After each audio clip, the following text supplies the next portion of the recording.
بسم اللہ الرحمن الرحیم۔ السلام علیکم۔ امید ہے کہ آپ سب لوگ ایمان اور صحت کی بہترین حالت میں ہوں گے۔ رمضان المبارک کی آمد تو ہو ہی چکی ہے، تو اب ہم جانیں گے کہ رمضان المبارک کی حقیقت کیا ہے۔ ایسی کیا وجہ ہے کہ حضور اکرم صلی اللہ علیہ وآلہ وسلم نے ارشاد فرمایا کہ اگر تمہیں معلوم ہو جائے کہ رمضان المبارک کیا ہے تو تم تمنا کرنے لگ جاؤ کہ پورا سال ہی رمضان رہے۔ اس مہینے میں اللہ تبارک و تعالیٰ نے اپنے بندوں پر کون کون سے انعامات کیے؟ ایسی کون سی 5 چیزیں ہیں جو کہ اللہ تبارک و تعالیٰ نے اس ماہ میں صرف امت محمد کو عطا کی ہیں، جبکہ اس سے قبل سابقہ امتوں کو عطا نہ کی گئی؟ آپ صلی اللہ علیہ وآلہ وسلم نے یہ کیوں ارشاد فرمایا کہ بدبخت ہے وہ شخص جس نے اس بابرکت ماہ کو پایا مگر وہ اپنی مغفرت نہ کروا سکے؟ ماہ رمضان آتا ہے تو شیطان ابلیس اور اس کے پیروکاروں کو جکڑ دیا جاتا ہے، تو پھر وہ کیا وجوہات ہیں کہ انسان اس ماہ میں پھر بھی گناہوں سے باز نہیں آتا؟ ماہ رمضان اللہ تبارک و تعالیٰ کی طرف سے ایک عظیم الشان نعمت ہے۔ بے شک ماہ رمضان کے فضائل لامحدود ہیں کہ بیان نہیں کیے جا سکتے۔ اس مبارک ماہ کی ہر گھڑی بابرکت اور رحمت والی ہے۔ اس ماہ کی فضیلت کا اندازہ اس بات سے بھی لگایا جا سکتا ہے کہ اس ماہ میں ہر نیکی کا ثواب 70 گنا بڑھا دیا جاتا ہے۔ نماز کا ثواب فرض نماز کے برابر اور فرض نماز کا ثواب 70 گنا یا اس سے بھی زیادہ کر دیا جاتا ہے۔ روزے دار کی دعا پر عرش کے فرشتے بھی آمین کہتے ہیں۔ فرمانے دو جہاں حضرت محمد صلی اللہ علیہ وآلہ وسلم ہے کہ روزہ دار کے لیے سحری سے لے کر افطار تک مچھلیاں بھی دعا کرتی ہیں۔ اس مبارک ماہ کی فضیلت یہ بھی ہے کہ اللہ تبارک و تعالیٰ نے اس میں قرآن پاک کو نازل فرمایا۔ چنانچہ سورہ بقرہ میں اللہ تعالیٰ یوں ارشاد فرماتے ہیں کہ رمضان کا مہینہ ہے جس میں قرآن اتارا گیا، لوگوں کے لیے ہدایت اور رہنمائی کا ذریعہ ہے، فیصلے کی روشن باتیں۔ رمضان المبارک ہی وہ بابرکت مہینہ ہے جس کی پہلی رات آتے ہی آسمان کے دروازوں کو کھول دیا جاتا ہے کہ لوگ جتنا ہو سکے اس کی رحمتیں برکتیں سمیٹ سکے۔ اور یہ دروازے رمضان المبارک کی آخری رات تک بند نہیں ہوتے۔ جو بھی مومن اس مبارک مہینے کی رات کو نماز پڑھتا ہے تو اللہ تبارک و تعالیٰ اس کے ہر سجدے کے عوض اس کے لیے 1500 نیکیاں لکھتا ہے۔ اس کے لیے جنت میں سرخ یاقوت کا گھر بھی بنایا جاتا ہے۔ جو رمضان المبارک کا پہلا روزہ رکھتا ہے اس کے سابقہ گناہ معاف کر دیے جاتے ہیں۔ اس کے لیے 70,000 فرشتے دعائے مغفرت کرتے ہیں۔ رات ہو یا دن وہ جو بھی سجدہ بجا لاتا ہے تو اس کو اس کے ہر سجدے کے بدلے میں ایسا درخت عطا کیا جائے کہ اس درخت کے سائے میں گھڑ سوار 500 برس تک چلتا رہے اور اس کا سایہ ختم نہیں ہوتا۔ حضرت جابر بن عبداللہ سے روایت ہے کہ ہمارے آقا دو جہاں نبی صلی اللہ علیہ وآلہ وسلم نے ارشاد فرمایا کہ میری امت کو ایسی 5 چیزیں عطا کی گئی ہیں جو میری امت سے پہلے کسی کو نہ عطا کی گئی۔ رمضان المبارک کی جب پہلی رات ہوتی ہے تو اللہ تعالیٰ میری امت کی طرف رحمت کی نظر فرماتا ہے۔ جس امت یا قوم کی طرف اللہ عز و جل رحمت کی نظر فرمائے تو اللہ اس قوم کو کبھی بھی عذاب نہیں دے گا۔ روزہ دار کے منہ کی بدبو جو کہ روزے کا باعث ہوتی ہے اللہ کی نزدیک مشک سے بہتر ہے۔ فرشتے دن رات ان کی مغفرت کی دعا کرتے ہیں۔ اللہ تبارک و تعالیٰ جنت کو حکم فرماتے ہیں کہ میرے نیک کے لیے مزید ہو جاؤ، ان قریب وہ دنیا کی مشقت سے یہاں آرام فرمائیں گے۔ جب ماہ رمضان کی آخری رات آتی ہے تو اللہ تبارک و تعالیٰ سب کی مغفرت فرما دیتا ہے۔ تو صحابہ کرام رضی اللہ تعالیٰ عنہم میں سے ایک شخص نے کھڑے ہو کے عرض کی، یا رسول اللہ کیا وہ لیلۃ القدر ہے؟ تو آپ صلی اللہ علیہ وآلہ وسلم نے ارشاد فرمایا، نہیں، کیا تم نہیں دیکھتے جب مزدور اپنے کاموں سے فارغ ہو جاتے ہیں تو انہیں ان کی محنت کی اجرت دی جاتی ہے۔ حضرت ابو ہریرہ رضی اللہ تعالیٰ عنہ سے مروی ہے کہ نبی کریم صلی اللہ علیہ وآلہ وسلم نے ارشاد فرمایا کہ 5 نمازیں اور جمعہ اگلے جمعے تک اور ماہ رمضان اگلے رمضان کے آنے تک کے گناہوں کا کفارہ ہے، یہاں تک کہ گناہوں سے بچا جائے۔ صحیح مسلم شریف۔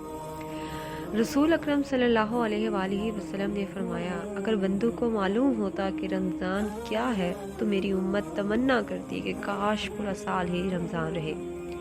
حضرت سلیمان فارسی رضی اللہ تعالیٰ عنہ بیان کرتے ہیں کہ نبی کریم صلی اللہ علیہ وآلہ وسلم نے ماہ شعبان کے آخری دنوں میں بیان فرمایا کہ اے لوگو، تمہارے پاس عظمت والا برکت والا مہینہ آیا جس میں ایک رات ایسی بھی ہے جو کہ ہزاروں مہینوں سے افضل ہے۔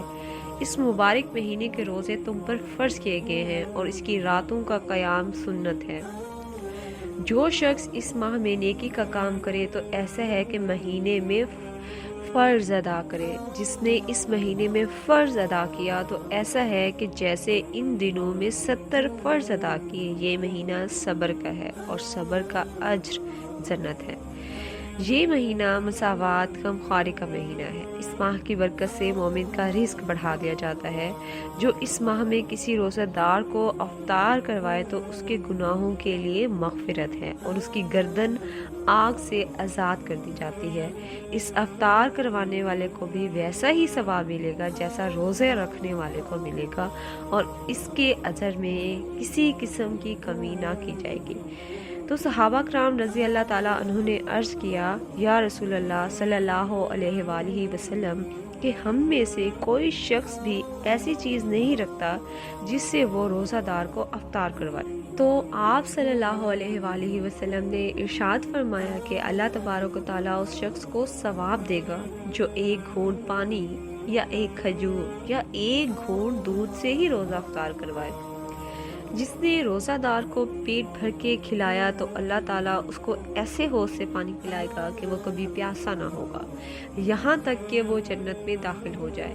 اس مہینے کے ابتدائی 10 دن رحمت، درمیانے 10 دن مغفرت اور آخری 10 دن جہنم سے آزادی کی ہیں۔ جو شخص اس مہینے میں اپنے غلام سے کم کام لے تو اللہ تعالیٰ اسے بخش دے گا اور جہنم سے آزاد فرما دے گا۔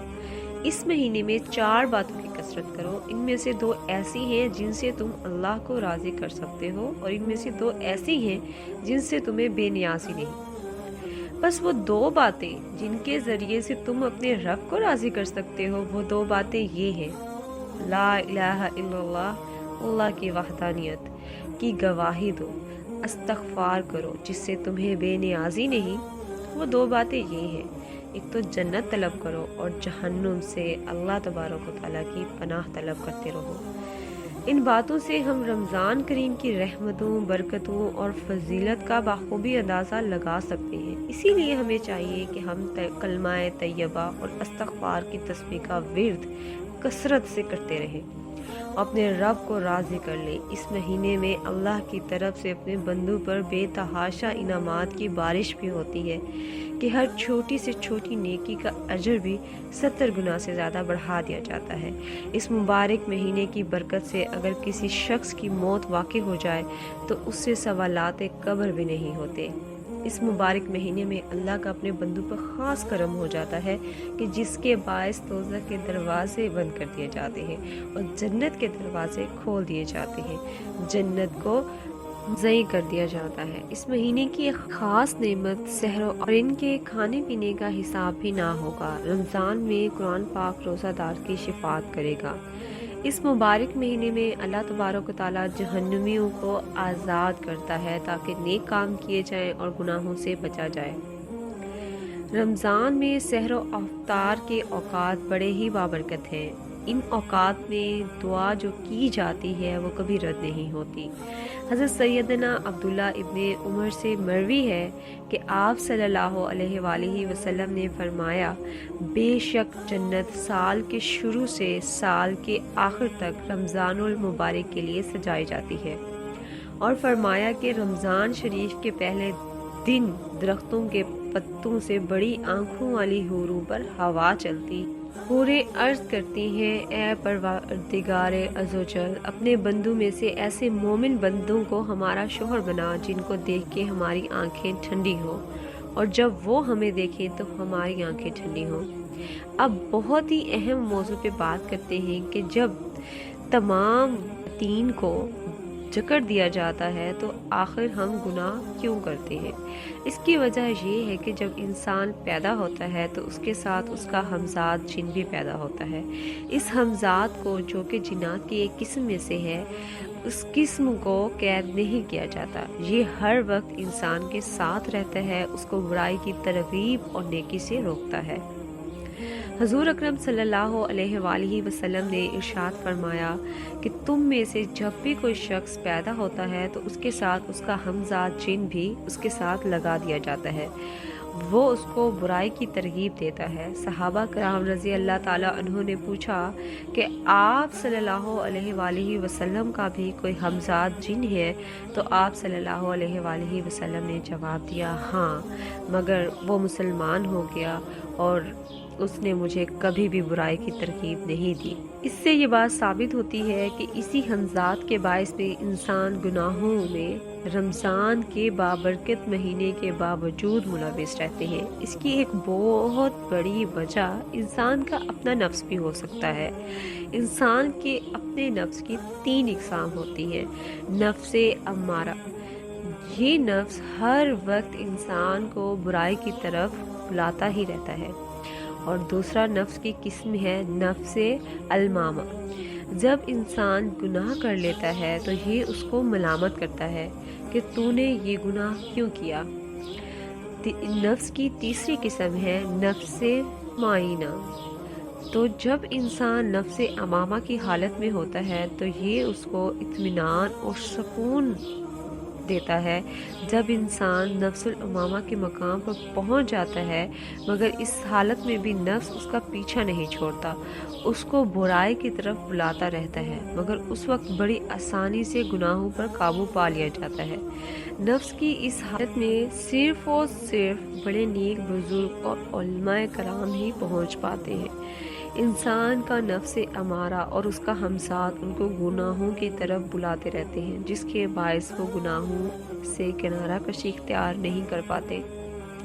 اس کی ایک بڑی وجہ برے لوگوں کی صحبت بھی ہے۔ تو برے لوگوں کی صحبت میں انسان نہ چاہتے ہوئے بھی انہی کی طرح برائی کی طرف راغب ہو جاتا ہے۔